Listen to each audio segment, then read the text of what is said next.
오늘 이제 우리 깐부 변호사님하고 저 이 얘기 좀 이제 좀 진솔하게 해보려고 사실은 이제 귀한 시간 모셨는데 청와대 청원에 이제 뭐 기사도 한두 개 났던 것 같은데요. 이런 게 올라와 있습니다, 지금. 제가 이 화면으로 보고 있는데 주주 권리 보호를 위한 8가지 법 제도를 도입해 주세요. 지금 참여 인원이 2만 명을 넘어가지고 2만 400명 정도가 되어 있습니다. 그래서 8가지 법 제도를 도입해 주세요. 이렇게 되어 있는데 여기 보면 와유, 정말 참 첫 말이 이렇게 시작해요. 수탈이 법적으로 보장되어 있는 나라. 이제는 주주 권리를 보호할 수 있는 8가지 법 제도를 도입해 주십시오. 뭐 지휘부께서 이 청원에 참여했다 이런 얘기도 있고 그러던데 뭐 어떻게 되신 겁니까 이거? 제가 이효석 위원이라고요. 네. 제가 여의도에서 자산운용사 근무할 때 투자 전략으로 굉장히 뛰어난 실력이 있어서 인정받던 이효석 위원님 계신데 그분이 SK증권을 그만두고 스타트업으로 이직을 하셔가지고 지금 셀럽이랄까? 네. 유튜브 채널을 운영을 하고 계신데 사실 이효석 이사님께서 세이브 코리아 프로젝트를 제안하셨어요. 세이브 코스피 뭐 이런 거. 세이브 코스피. 그래서 저는 이제 같이 도와드리고 그래서 그분이 참 이 아이디어 감사드리죠. 네, 알겠습니다. 자, 하나하나 8가지 법과 제도를 말씀해 주셨는데 저도 읽어봤는데 많은 부분이 일치하고 뭐 디테일하게 조금 뭐 제가 좀 더 추가하고 싶다 뭐 이런 것도 있던데 하나하나 뭐 짧게 약간 문답 형식으로 문답은 아니지만 첫 번째가 상장사의 합병 비율이 시장 가격으로만 결정됩니다. 한국이 유일하게 전 세계 유일하게 네. 상장사 합병 비율을 시장 가격으로 결정하도록 법에 규정이 딱 못 박아 있죠. 그런 나라 한국밖에 없고. 근데 다른 OECD 국가도 한국 왜 이래 진짜 도대체. 공정 가격으로 하라고 돼 있는데 공정 가격이 원칙적으로 시장 가격이 공정 가격으로 추정이 됩니다. 그렇죠. 그거는 맞는데 그거는 주주 권리를 보호할 수 있는 8가지 법 제도가 있는 경우 특히 수집증이라고 하는 이사의 주주 보호 의무 그리고 증거 개시 의무 집단 소송 제도 이런 주주 권리를 보호할 수 있는 법 제도적 장치들이 있는 경우에는 시장 가격이 해도 공정 가격으로 추정이 되는데 지금처럼 권리 보호할 수 있는 수단이 없는 경우는 시장 가격을 공정 가격으로 추정할 수 없어요. 이게 괴리가 오염돼 있죠 시장 가격이. 완전히 오염돼 있죠. 그 시장 가격을 공정 가격이라고 밀어붙이면 안 되는 거죠. 근데 법으로 시장 가격을 갖고 그냥 합병 비율을 하라고 이렇게 돼 있으니까. 그러니까 자본시장법은 공정한 뭐 경쟁을 촉진하고 뭐 그걸 통해서 투자자를 보호한다 이게 1조인데 또 거래소 한국거래소 자체가 설립의 어떤 취지랄까 이념에 공정한 가격, 공정한 경쟁 이런 거거든요. 그렇죠. 근데 이 합병하는 상장사 합병 비율을 시장 가격으로만 결정했을 경우에 우리 같이 지금 현재와 같은 투자자 뭐 주주 보호 제도 이런 것들이 좀 구멍이 큰 상태에서는 상당히 좀 매우 위험하다 이런 것들은. 굉장히 위험하죠. 이제 결국 실질적으로는 수탈이다. 그러니까 공정 가격이 대체로 다른 나라 같은 경우에는 시장 가격으로 인정할 수 있는데 시장 가격이 공정 가격이다라고 볼 수 있지만 한국에서는 그렇지 않다라는 거를 꼭 알아야 할 텐데 참 이 얘기는 계속 말씀드려 보겠습니다. 그래서 상장사의 합병 비율은 시장 가격으로만 결정되는 게 아니라 그냥 공정 가격으로 하라고 한다. 하고. 네. 알겠습니다.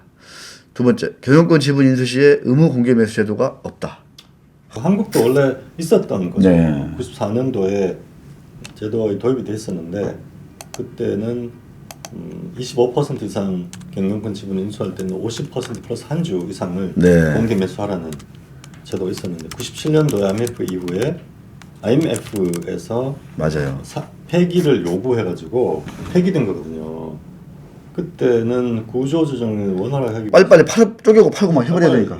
정리해야 되니까. 경영권 지분을 빨리빨리 넘겨야 되니까. 한다는 한시적 목적으로 폐기한 건데 그게 아직 20년도 넘은 지금까지도 보완이 안 되고 있는 거죠. 이렇게 되면은 경영권을 가진 소위 대주주가 훨씬 높은 프리미엄으로 자기들끼리 거래를 하고 그렇게 프리미엄을 넘겨받은 인수자, 매수인은 또 그걸 갖고 시장에서 뭔가 어떤 구조를 짜서 비싸게 산 만큼 또 뭔가를 뭔가를 또 시장에서 보장해야 되니까 챙겨야 되니까. 네, 그걸 챙기려는 구조를 짜고 참 이러면서 더 문제가 돼서 오히려 경영권이 인수가 되면은 주가가 더 폭락해요. 이게 M&A가 되면 주가가 올라야 되는데. 올라야 되는데 이게 뭐 말도 안 되는 이런 일이 일어나고 있다는 거죠.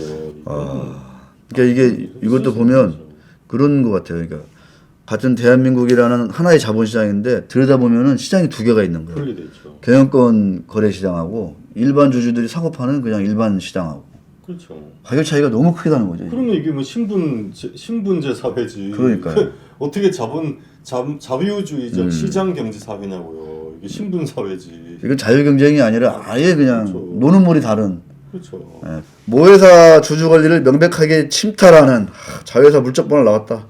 동시상장이 허용되고 있습니다. 아, 이게 참 LG 에너지 솔루션이 큰 공을 세운 거죠. 이건 100조짜리를 그것도 대기업이 대그룹이 이렇게 물적 분할해서 일반 주주의 이익을 몇십 조를 이전을 하는 과감한 거래를 했단 말이에요. 그래서 이제 국민적 공분을 사고 있고 현대차 같은 경우는 현대모비스 국내 AS 부문은 물적 분할을 했다가 하려고 이사회 했다가 여론이 막 이렇게 반발하고 그 알짜 사업을 왜 떼내냐. 그것도 싼값에 이렇게 심한 그 문제에 이제 부딪히면서 철회했죠. 현대차는. 그런데 철회했고 삼성전자도 인적 분할을 내부적으로 검토한 적이 있어요. 미전실에서. 삼성전자 인적 분할하고 투자 부문을 삼성물산하고 합병하고 이런 구조를 미전실에서 검토한 바 있었다고 알고 있는데 너무 복잡하고 여론들의 여론이 또 무섭고 이러면서 안 했단 말이에요. 과감하게 LG그룹은 과감해. 그냥 뭐 그러면서 원래 이런 주주 가치 특히 의결권 가치를 중대하게 변경시키는 경우는 반대 주주 매수 청구권이 다 있어요. 합병, 교환, 합병과 교환 이런 데는 분할 교환 이런 때는 반대 주주의 매수 청구권이 있단 말이에요. 근데 단순 분할, 인적 분할, 물적 분할에는 반대 주주 매수 청구권이 없어요. 인적 분할의 경우는 기업 가치, 주주 가치 변화가 없기 때문에 매수 청구는 필요 없어요. 네. 물적 분할은 필요하단 말이에요. 그런데 왜 매수청구권을 입법하지 않았냐? 다른 나라들도 매수청구권이 입법이 안 된 걸로 알고 있고 왜 안 됐냐면은 어느 미친 기업이 알짜 자산을 떼내냐고. 그거는 있을 수가 없는 일이에요. 제정신이면은 그게 말이 되냐? 원래 물적 분할은 부실 자산을 떼내는 구조조정 수단이라고. 재무 이론은 그렇게 나와 있고 미국의 같은 경우에 GE가 파이낸셜 부문은 부실한 파이낸셜 부분이 계속 펀더멘털 발목을 잡으니까 물적 분할해서 떼냈다고. 그러면서 주가가 좀 오르고 부실 자산 구조 조정 목적으로 물적 분할해서 떼내는 거지. 네. 어느 미친 기업이 자기 알짜 자산을 통째로 떼내냐고. 그런 일이 어디냐고요. 그런 일이 있을 수가 없다니까요. 이거는 다른 나라 OECD 다른 나라에서는 상상을 할 수 없는 일이에요. 이게 법적으로 반대 주주의 매수 청구권이 없다는 이유만으로 그렇죠. 이걸 이렇게 감행해도 되는 거냐? 이거는 명백하게 주주 관리와 기업 가치를 훼손하는 침해하는 행위라는 거예요. 이거는 그래서 이제 소송을 해외 같은 경우는 바로 소송 걸리죠. 바로 소송 걸리고 뭐 몇십조 단위의 손해배상 책임 소송이 걸리고 이거는 그 이사의 찬성한 이사가 피해갈 수 없습니다. 그래서 못 하는데 한국은 했고 바로 또 할 건데 저희 LG화학도 할 거고 한국조선해양도 주주 모임들이 이제 꽤 모이셨고 그래서 주주 대표 소송을 할 수 있을 만큼 직원이 모이셨어요. 예. 소송하겠다고 하시더라고요. 네네. 그래서 저한테도 연락 오고 그래서 뭐 이렇게 약간 조언도 드리고 했는데 네. 소송할 겁니다. 했을 때 과연 이게 이길 수가 있냐. 증거 개시 제도도 없고 우리나라 법원은 이사의 주주에 대한 보호 의무를 인정하지 않고 있기 때문에 과연 승소할 수 있을까? 이런 의문이 있죠. 있지만 어쨌거나 너무나 명백하게 너무나 명백하게 주가를 불공정하게 이런 자본 거래를 예상치 그래서- 거래를 하면서 그렇죠. 그 부분은 명백하기 때문에 소송을 할 텐데 그래서 현대중공업, 네, LG화학, 네. 네, 그렇군요. 주주 대표 소송이 있군요. 그래서 이거는 그리고 참 플러스 뭐라고? 곧바로 대규모 이제 자금 조달한다고 이제 동시 상장. 이것도 말이 안 되는 거고 지금 LG 에너지 솔루션의 LG화학의 연결 종속 회사로 돼 있거든요. 네, 미국 같은 경우는 연결 회사가 이렇게 연결돼 있단 말은 지배하고 있다는 뜻이거든요. 같은 한 사업부처럼 그렇죠. 지배하고 있는 회사는 상장을 못 해요. 그리고 상장하면은 지배력이 없어져요. 무슨 관계야? 그러니까 상장을 하면 일종의 투자 증권처럼 그렇지. 바뀌거든요. 투자 회사만이 자기 갖고 있는 자회사를 투자 목적으로 엑시트하기 위해서 상장하는 거거든. 근데 지금은 LG화학이 연결 재무제표로 인식하고 있고 그 지배력이 있다고 해야 되나? 지배력이 있을 수가 없고 지배력은 있을 수 없고 뒤죽박죽 돼 있어 지금. 회계적으로도 이상하고 그래서 LG화학의 LG 에너지솔루션의 지분 가치가 전혀 반영돼 있지 않죠. 전혀 반영 안 해줘 시장이. 네, 전혀 뭐 따로 노는 거죠. 뭐. 완전 따로 노는 거고. 제각각. 이렇게 되면서 결국은 LG화학 주주들이 노리고 있던 배터리 사업 부분에 대한 그 미래 성장 가치가 완전히 따로 떼가지고 LG화학 주주로부터 완전 차단된 채로 상장되면은 뭐 완전 저 세상으로 가버리는 거죠. 4, 5번은 그냥 제가 읽고 시간 관계상 바쁘시니까 넘어가야 될 것 같습니다. 이건 저도 많이 얘기를 했기 때문에 4번 자진 상폐 시에 매수 가격이 임의로 결정됩니다. 이거 제가 뭐 케이스를 들어가지고 몇 번 말씀드렸던 거고, 네. 5번 자사주 마법이라고 하여. 근데 이 국민청원은 저하고 좀 많이 좀 일치하는 부분이 있어요. 제가 또 유 기자님 채널 보면서 제가 힌트를 많이 얻었죠. 무슨 말씀이세요? 설명을 좀 했습니다. 자사주 마법이라고 하여 인적 분할 시 지주사에 배정된 자사주에 신주가 배정되고 의결권이 살아난다는 얘기죠. 경영권 방어 목적으로 전 세계 한국만 하고 있는지 다 자사주를 있을 수 없는 진짜 와 황당한 경영권 방어 목적으로 자사주를 제3자에게 매각하는 일이 비일비재하다. 그러니까 요즘 자사주 매입하는 상장사들이 있는데 이 자사주를 매입하는 것 자체도 의심의 눈초리를 봐야 되는 거야 이게. 이게 뭐지? 저 나중에 뭐에 쓰려고 저러냐 막 이러면서. 그렇죠. 주주환원으로서 다 인정을 못 받는 거죠. 네. 참. 싱가포르 헤지펀드 회사에서 한국을 쳐다보면 참, 야, 저 나라는 도대체 희한하다. 무슨 일이고, 뭐, 이러면서 그렇게 도대체. 되죠. 와, 어떻게 저런 나라가 이렇게. 그래서 외국계 헤지펀드에 근무하는 네. 한국인 헤지펀드 매니저가 있잖아요. 그 위에 설득하기가 굉장히 어렵다는 거야. 그 투자 아이디어를 설득하는 게. 무슨 말인지 이해를 못 한다는 거예요. 무슨 말인지를. 자, 한국에서는 이렇게 해야 됩니다라고 하면, 뭐 이렇게. 아니, 그렇게 돼? 돼? 아니, 그게 무슨 말이야? 뭐 이런 식으로. 재무 이론 너무 안 맞으니까. 바보 취급당할 수도 있고. 참. 이런 일이 가능하다는 얘기입니다. 자, 이제 6번. 이거는 뭐 우리 변호사님한테 아까도 말씀을 하셨는데 조금 더 이건 큰 얘기죠. 어떻게 보면. 이사의 주주에 대한 충실 의무가 부정되고 있습니다. 이런데 시장 가격이 공정 가격이라고 얘기하는 거는 말도 안 된다. 그렇죠. 뭐 이런 말씀을 아까 하셨잖아요. 그죠? 네. 기본적으로 주식 투자는 상장사의 주식 투자는 그 주식 증권을 매수 클릭을 해서 이제 계약 체결되는 순간 매매하는 거죠. 증권을 매매하는 순간 회사와 주주 간의 투자 계약이 체결되는 것으로 간주되는 거거든요. 계약을 맺은 거다. 계약을 맺은 거다. 회사와 주주가 최초 그 회사에 공모에 참여했던 주주의 지위를 포괄적으로 계속 승계하기 때문에 최후의 주주는 최초 공모에 참여했던 그 주주의 지위를 그대로 승계하는 그대로 승계하는구나. 그래서 결국 최후의 주주도 회사와 투자 계약을 체결한 것으로 간주되는 거예요. 법 이론상으로, 재무 이론도 마찬가지고. 그러면 그 투자 계약상으로 주주는 자본을 공급하고 위험 부담을 하고, 그렇죠. 이사는 그 자본을 운용을 해서 주주 환원을 하고, 성과를 돌려주고 보상하고, 이렇게 상방의 의무를 갖고 있는 계약이 되는 거잖아요. 그러한 운용을 해서 주주 환원을 하는 이 의무, 이 주주 환원을 그 주주가 부담하는 리스크에 리스크에 대한 선언해서 주주 환원을 해야 하는 의무는 계약상의 의무라는 거지.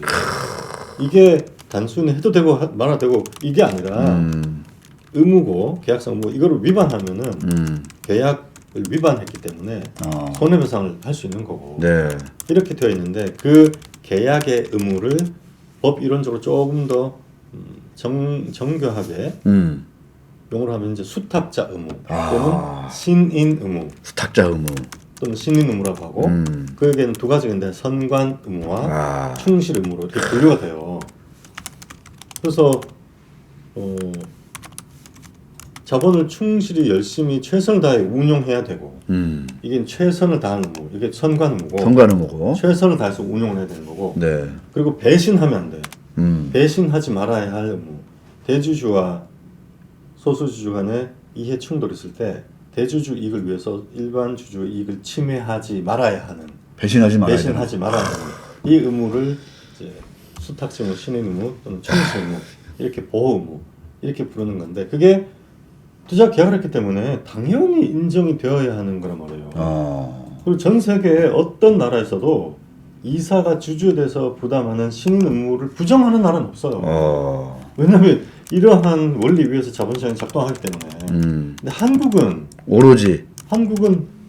이사가 회사에 대해서만 선관 의무와 충실 의무를 부담한다는 것이 한국 대법원의 태도가 아닌가. 그렇죠. 현재까지 이렇게 해석이 되고 있고 이렇게 되면서 대주주와 이해 충돌이 있는 경우, 대주주와 일반 주주 이해 충돌이 있는 경우 과감하게 일반 주주의 이익을 침해하고 대주주의 이익을 위해서 그런 경영행위, 거래행위를 하는 것이 과감하게 일어나고 있고 막을 수도 없고 근본적인 문제예요. 그러니까 우리 일반 주주들, 소수 주주들을 배신하는 이사들을 다수 양산하고 있는 이제 그렇죠. 대한민국의 대법원이다 이렇게 볼 수도 있을 것 그래서 같습니다. 대법원이 그걸 오히려 조장하고 있어요. 이게 참 그래서 제가 수탈이 법적으로 보장된 나라라고 하는데 수탈이 법적으로 법원이 그런 이해 충돌이 있을 경우에 주주 권리가 침해됐을 때 그걸 구제를 해줘야 되는데 오히려 면죄부를 줘. 네. 어이가 참 없는 일이죠. 어이가 없는 일이다. 그래서 그걸 입법하자 그냥 아예. 입법하자. 7번. 이거는 저도 조금 이제 제가 이렇게 소송을 많이 참여 안 해봐가지고 이거는 제가 변호사님한테 좀 여쭤보고 싶은 얘기가 있어요. 7번, 8번은 증권 집단 소송 제도의 소재기 요건이 너무 엄격하다. 즉시 항고의 중단효 때문에 사문화되어 있습니다. 즉시 항고의 중단효 때문에 사문화되어 있습니다. 말이 좀 법률 용어가 많은데 이거는 어떠한 말씀이신지요?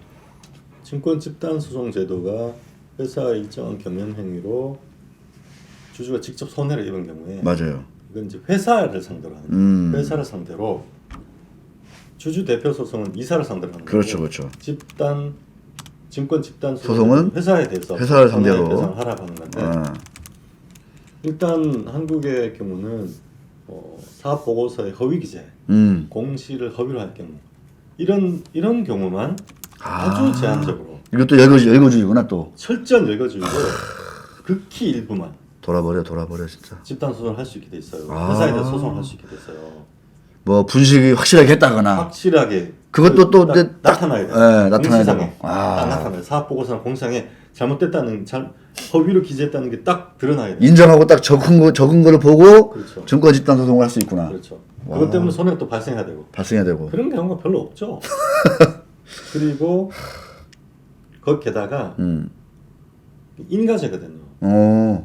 그래서 법원이 집단 소송을 인가해야지 집단 소송이 되는 거예요. 그래서 그로 말미암아 같이 그 사건으로 말미암아 손해를 입은 주주가 예를 들어 10만 명 있다. 네. 그럼 그 중에 5명만 소송을 해서 이겨도 나머지 사람들에게 다 기판이 미쳐요. 그렇죠. 그런 소송이 집단 소송인데. 맞아요. 그걸 인가를 잘 안 하죠. 워낙 파급력이 크니까. 아. 인가를 해줘. 예를 들어서 오케이. 그러면 이 소송은 집단 소송에 해당이 된다고 해서 법원에 인가를 해요. 그러면 회사가 즉시 항고를 할 수 있어요. 그걸 이제 다툴 수 있지. 네, 다툴 수 있죠. 그러면 심리가 중단돼요. 심리가. 아. 재판이 중단돼요. 재판 안 하는데 안 해. 예? 그런데 즉시 항고를 2번 해서 대법원까지 올라갈 수 있단 말이에요. 네. 그거 한 번 할 때마다 1년 걸리거든요. 그렇죠. 그러면 인가를 해줬어. 인가를 하는데 한 6개월 걸려. 6개월 걸리고. 그런데 거기서 항고를 해요. 항고를 하면 1년 걸려. 고등법원에서 걸려. 항소법원에서 1년.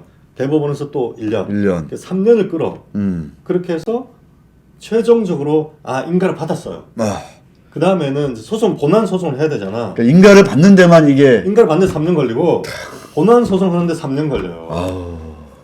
누가 하겠어요 그거를. 누가 어느 미친놈이. 그 돈을 누가 대고 누가 대고 무슨 뭐 이게 뭐가 재밌는 일이라고. 그러니까 이제 회사 측이나 뭐 지배주주들은 이런 제조들을 엄청나게 또 악용할 거 아니에요. 그렇죠. 딱 보면 바로 그 답 나오잖아. 못한다는 알고 있는 거죠. 딱 그냥 바로 그냥 항고하시죠. 그냥 바로 항고하고. 한 거지 뭐. 한 5년 지나면 다들 어디 계시나 보면 이제 없는 거지 이제. 없는 거죠. 그 사이에 또 재판부가 여러 번 바뀌어. 또 바뀌어. 판사 바뀌면 판사 또 바뀌면 또 처음부터 다시야. 다시 설명하세요. 뭐 마지막에 8번. 증거 개시 제도가 없어서 주주 권리가 침해되어 소송을 해도 입증 불가로 승소가 불가능하다. 이건 뭐예요, 이거? 예를 들어서 이제 배신 행위를 했단 말이에요. 이사가 일반 주주들한테 배신을 때렸어. 배신했어. 그게 강한 의심이 돼. 돼. 그래서 주주 대표 소송을 해요. 민사소송을 하는 거죠. 민사소송을 해요. 그러면 입증을 해야 되잖아. 그쵸. 입증 책임은 원고인 주주에게 있어요. 그러면 그 이사가 그 행위가 이해 충돌임을 알았을 것. 그리고 이해 충돌일 것. 그 다음에 이제 이해 충돌일 걸 알았거나 뭐 중단 과실로 몰랐을 것. 그리고 그로 말미암아 손해가 발생했을 것. 했을 것. 뭐 이런 것들을 입증을 해야 되는데 그 관련 자료를 다 회사가 갖고 있잖아요. 그 관련 자료가 없으면 그걸 어떻게 입증하냐고요. 입증 못 해. 원고인 주주는 자료가 빵이잖아. 빵이지. 다 회사 가지고 있는데. 그럼요. 예를 들어서 뭐 오스템 임플란트 같은 경우에 회계 통제 시스템을 구축하지 않았단 말이에요. 근데 이미 5년 전에 이 문제가 불거져서 뭐 충당금 문제라든지 회계 문제로 지적이 돼서 금감원으로부터 과징금을 이미 받았어요. 5년 전에. 맞아. 그렇게 됐는데 5년 동안 그 뒤로도 또 회계 시스템을 구축하지 않았단 말이에요.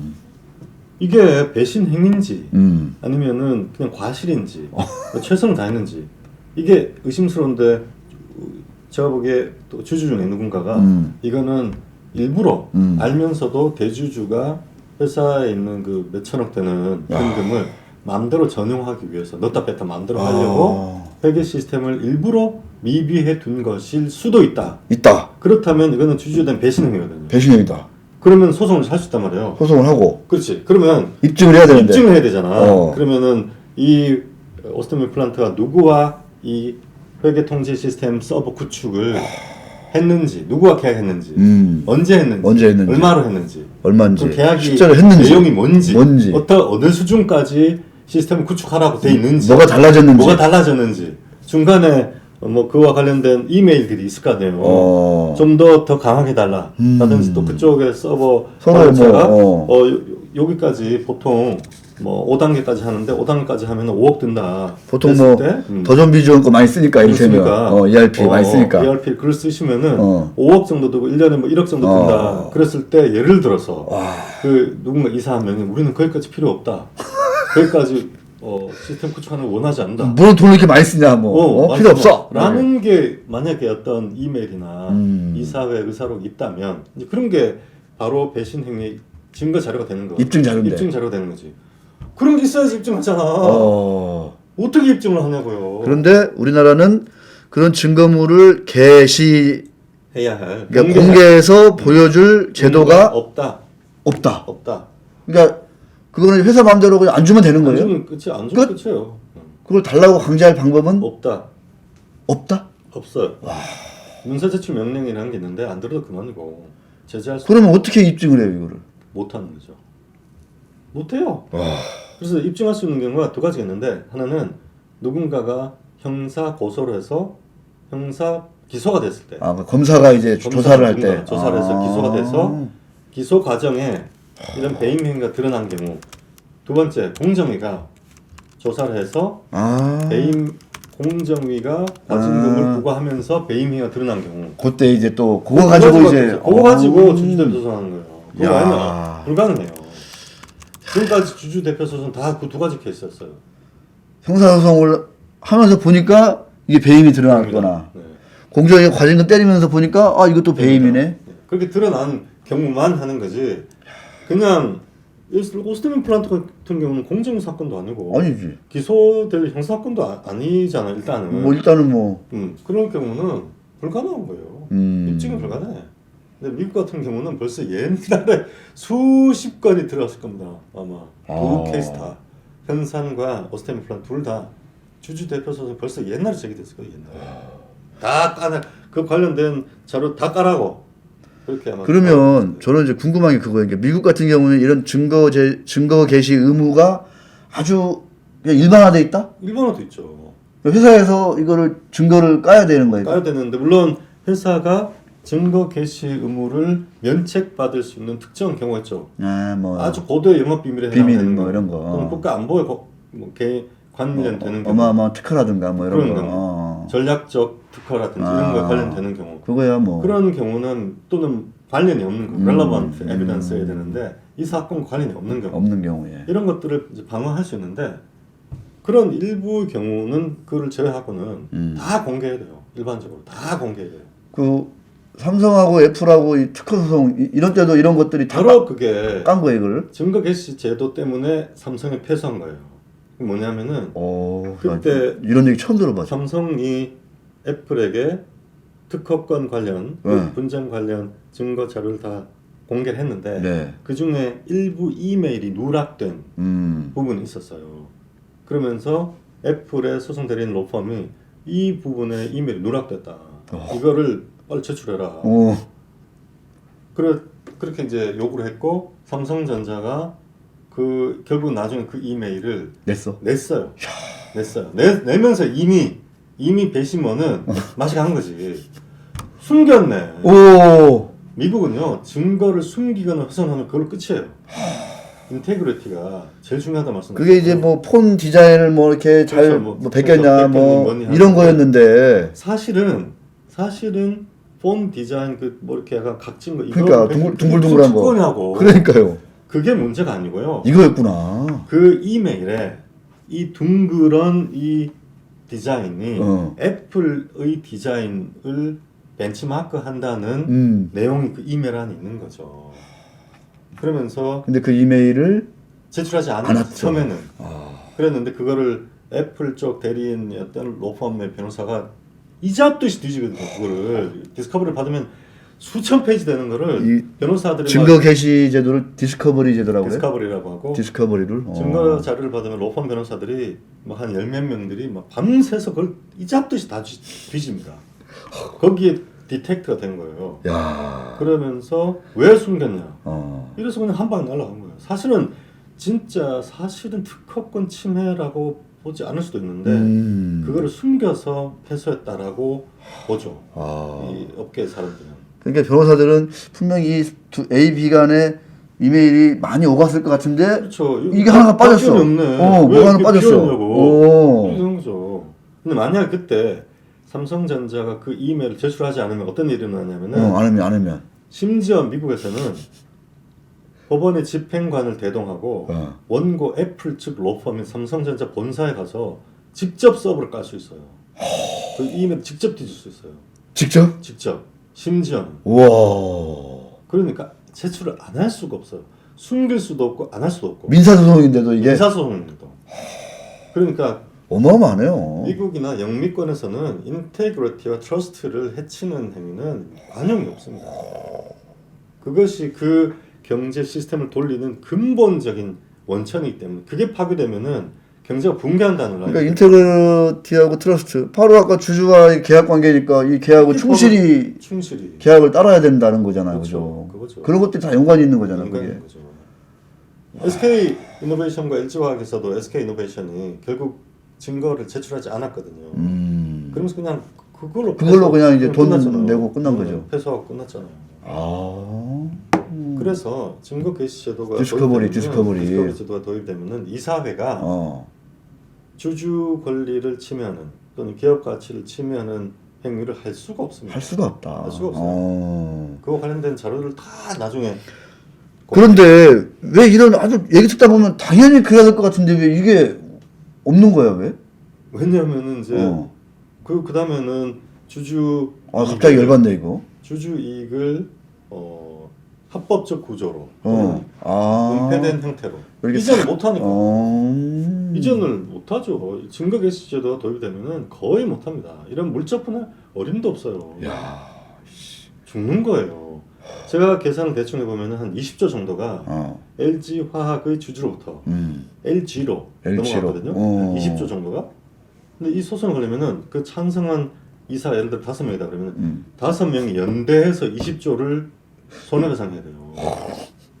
할 수 있겠습니까? 못하죠. 어림도 없죠. 그러니까 아예 시도 자체를 못하는 거잖아, 그죠? 그냥 파산해요.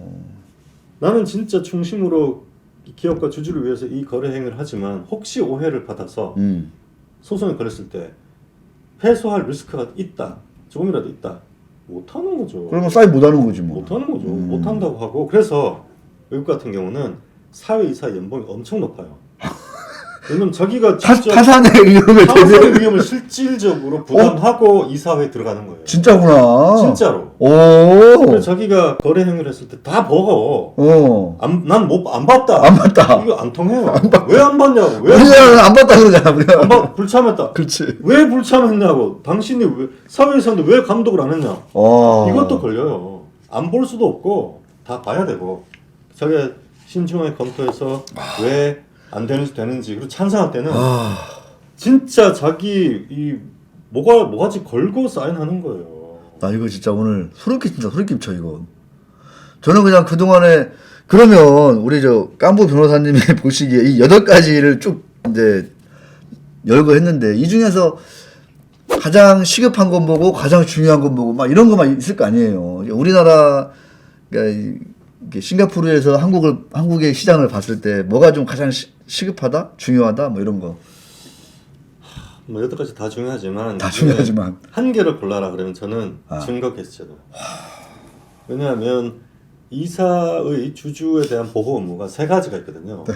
신의칙상 보호 의무가 있고, 그 다음에 선관 의무가 있고, 충실 의무가 있고. 강도가 충실 의무가 제일 강하죠.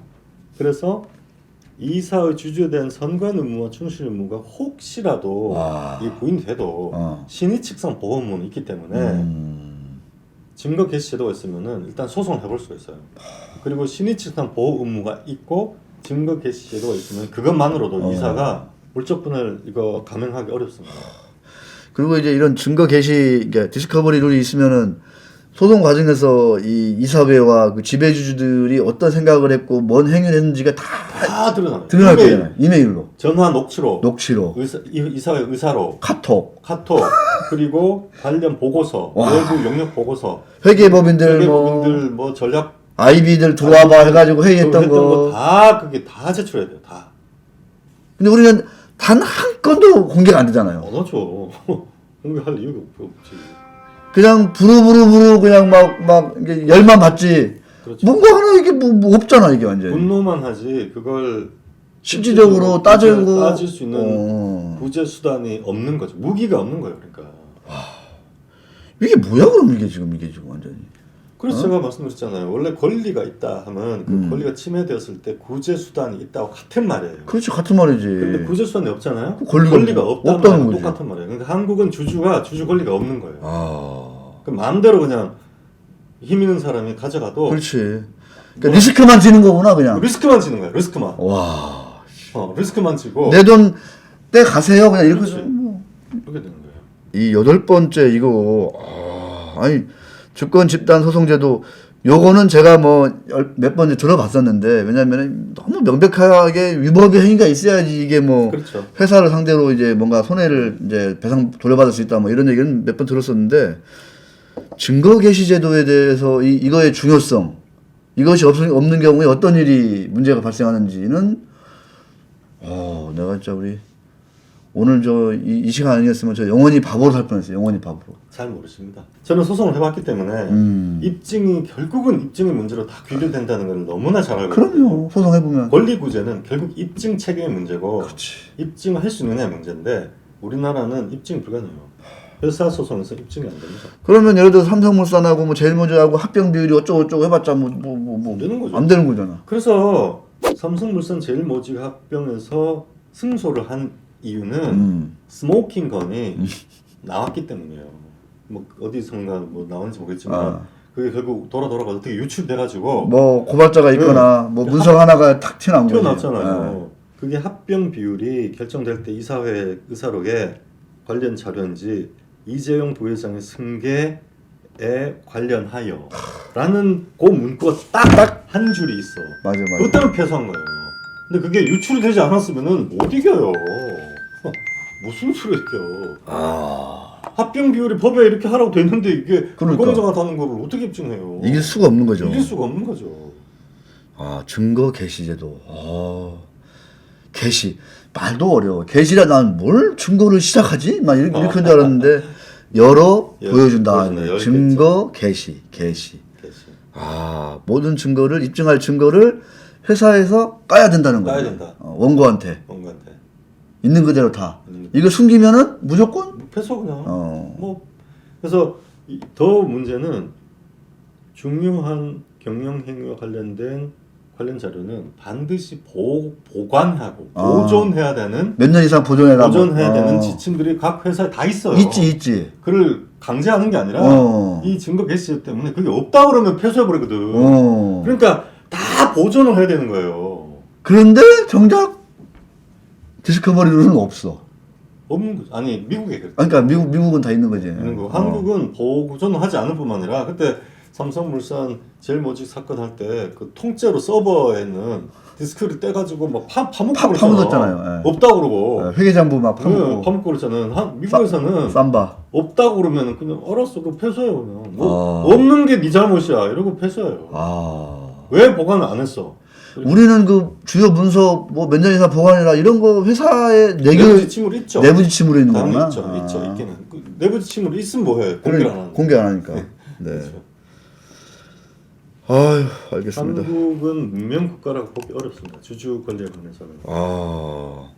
진짜 심각한 거구나 이거. 오늘 너무나 값진 공부를 한 것 같아요. 진짜 아주 값진 공부를 한 것 같습니다. 제가. 많이 알려주십시오. 너무너무 감사드리고. 선량하고 진실되면은 그런 일이 안 일어나겠지만 그런 기업 많지 않고 또 기업인들 입장에서도 이게 해서 저렇게 과감하게 이런 배신 행위를 한 기업들은 잘 되고 그 창업주 가문들이 막 지배력도 막 넓히고 잘 먹고 잘 살고 있고 나는 다 지켰더니 한 3대쯤 내려갔는데 지분율이 한 5%밖에 안 되고 이사회에서도 뭐 그냥 주요 주주일 뿐이고 2대 주주, 3대 주주 막 내려갔고 이러면은 상대적 박탈감을 느낄 수밖에 없거든요. 네. 선량한 기업인이 오히려 자괴감과 박탈감을 느끼게 하는 시스템이란 말이에요. 그래서 선량하고 진실되다 해도 이 유혹을 이겨내는 게 만만치 않아요. 어떤 기업에서도 일어날 수 있다. 그래서 스스로가 그런 우려한 기업에 적절한 가격 투자하시고 내리면 더 사고 장기 투자하고 변동성을 건디시되 내 권리를 내가 지키고 경영진이 대주주가 내 주주 권리를 침탈하지 않는지를 끊임없이 감시하시고 그런 흔적이 조금이라도 보이면 뭐 같이 주주 모임을 하시든지 아니면 저희 포럼에 연락을 주셔서 KCGF 한국기업 거버넌스 포럼에 뭐 연락을 주시거나 이렇게 하시면서 그 활동을 하셔야 된다.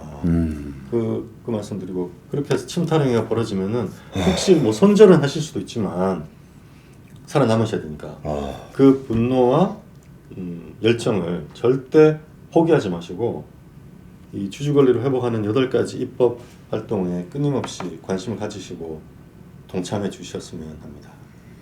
참. 하여튼 저 KCGF 올해 잘 이끌어 가시고 또 할 일도 많으실 것 같고 또 싱가포르 가서 헤지펀드 잘 내가지고 한국의 ESG 시장이 뭐 지금 막 터지고 있으니까 거기서 좋은 성과를 내서 감사합니다. 네, 이 싱가포르의 헤지펀드 회사들이 아주 부러워하는 그런 때가 하루빨리 오기를 저도 간절히 기도하겠습니다. 오늘 너무 좋은 말씀 감사드립니다. 감사합니다. 불러주셔서 네. 감사합니다. 수고하셨습니다. 네, 감사합니다.